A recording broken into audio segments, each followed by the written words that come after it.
ராணிப்பேட்டை மாவட்டம் சோளிங்கரிலிருந்து ஆற்காடு நோக்கி சென்ற தனியார் கல்லூரி பேருந்தும் பெருங்காட்சி ஏரிக்கரை அருகே எதிரே வந்த லாரியும் நேருக்கு நேர் மோதிய விபத்தில் 26 கல்லூரி மாணவர்கள் காயமடைந்தனர்.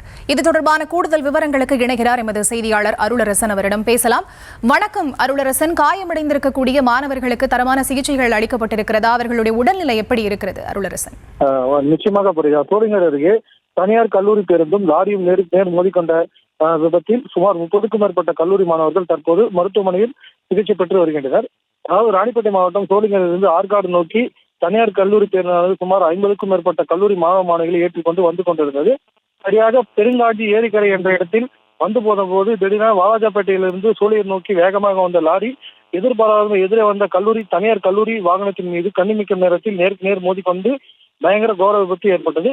இந்த விபத்தில் லாரி ஓட்டுநர் விஜயகுமார் மற்றும் கல்லூரி பேருந்து ஓட்டுநர் அசோக்குமார் ஆகிய இருவருக்கும் பலத்த காயம் ஏற்பட்டதோடு கல்லூரி பேருந்தில் பயணம் செய்த சுமார் 30க்கும் மேற்பட்ட கல்லூரி மாணவர்கள் பலத்த காயம் ஏற்பட்டவர்களை அருகில் இருந்தவர்கள் உடனடியாக 108 ஆம்புலன்ஸ் மூலமாக மீட்டு சோளிங்கர் அரசு மருத்துவமனைக்கு சிகிச்சைக்காக அழைத்துச் சென்று தற்போது அனைவரும் அந்த தீவிர சிகிச்சை பிரிவில் அனுமதிக்கப்பட்டு சிகிச்சை பெற்று வருகின்றனர்.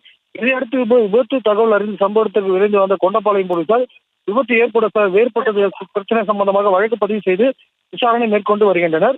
மேலும் விபத்து தொடர்பாக சோளிங்கர் சட்டமன்ற உறுப்பினர் முனிரத்னம் விபத்து காயமடைந்த கல்லூரி மாணவர் மற்றும் காயமடைந்த ஓட்டுநரை நேரில் சந்தித்து ஆறுதல் தெரிவித்து வருகின்றனர். மேலும் கல்லூரி மாணவர்கள் தற்போது மருத்துவமனையில் தீவிர சிகிச்சை பிரிவில் அனுமதிக்கப்பட்டு தற்போது சிகிச்சை பெற்று வருகின்றனர் என்பது குறிப்பிடத்தக்கது. விவரங்களுக்கு நன்றி அருளரசன்.